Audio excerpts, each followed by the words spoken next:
क्या तुमने कभी गौर किया है, कुछ लोग बिना कुछ कहे ही अपने आसपास का माहौल बदल देते हैं। वे न चिल्लाते हैं, वे न किसी से मिन्नत करते हैं, वे बस खामोश हो जाते हैं और अचानक से हवा बदल जाती है। लोग बेचैन हो जाते हैं, लोग उन्हें खोजने लगते हैं और जो लोग हमेशा सोचते थे कि वे उन्हें बहुत अच्छी तरह से जानते हैं, अचानक समझते हैं कि दरअसल वे उनके बारे में कुछ भी नहीं जानते। सोचो, अगर तुम भी ऐसा करो तो, अगर तुम हर बात पर तुरंत प्रतिक्रिया देना बंद कर दो, अगर तुम झगड़े की जगह चुप्पी चुन लो, अगर तुम हर छोटी बात का जवाब देने के बजाय थोड़ा पीछे हट जाओ, तो क्या होगा? यही असली राज छुपा है। जब तुम हर समय उपलब्ध रहना छोड़ देते हो, भावनाओं में, शब्दों में, शरीर और मन दोनों से, तो लोगों के हाथ से तुम्हें नियंत्रित करने का साधन निकल जाता है, क्योंकि वे तुम्हें हमेशा तुम्हारी प्रतिक्रिया से पकड़ते आए हैं। कभी तुम्हारे गुस्से से, कभी तुम्हारी जल्दी जल्दी हाँ कह देने की आदत से, कभी तुम्हारे डर से। लेकिन जिस दिन तुमने ये डोरें काट दी, उस दिन खेल बदल जाता है और उसी दिन लोग यह महसूस करते हैं कि उन्होंने कभी तुम्हें समझा ही नहीं था। जब तुम अचानक अनुपलब्ध हो जाते हो, कौन घबराता है, कौन गुस्से से तिलमिला उठता है, कौन बार बार कोशिश करता है कि तुम्हें उकसाकर फिर से वही पुराना भाव निकाल ले। ये सब उनके बारे में बहुत कुछ बता देता है और तुम्हारे बारे में भी। सच तो यह है कि तुम अब तक अपनी ऊर्जा ऐसे लोगों पर खर्च करते आए हो जो उसके योग्य ही नहीं थे। तुम हर बार हाँ कहकर खुद को छोटा करते गए, हर बार तुरंत जवाब देकर अपनी शक्ति दूसरों के हाथों में सौंपते गए, हर बार भावनात्मक प्रतिक्रिया देकर अपना ही खून जलाते रहे। और दिन के अंत में तुम्हारे पास क्या बचता है?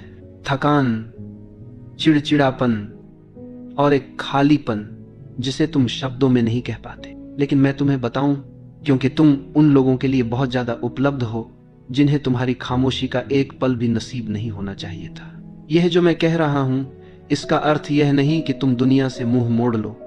इसका अर्थ यह है कि तुम पहले खुद को चुनो। महान संतों ने कहा है, सच्चा अनुशासन है स्वयं को पहचानना। जब तुम यह समझ जाते हो कि चुप्पी 1000 बहसों से ज्यादा ताकतवर है, तो तुम्हारे भीतर एक नई शक्ति जन्म लेती है। जब तुम पीछे हटते हो, भागने के लिए नहीं बल्कि होश में आने के लिए, तो वह पीछे हटना एक तपस्या बन जाता है। तो अब मैं तुमसे पूछता हूं, कब तक तुम दूसरों की भावनाओं से बंधे रहोगे? कब तक हर बार कठपुतली की तरह नाचते रहोगे जब कोई तुम्हारे घाव पर हाथ रख दे? क्या अब समय नहीं आ गया कि तुम उन डोरियों को काट दो, थोड़ा रहस्यमय बन जाओ?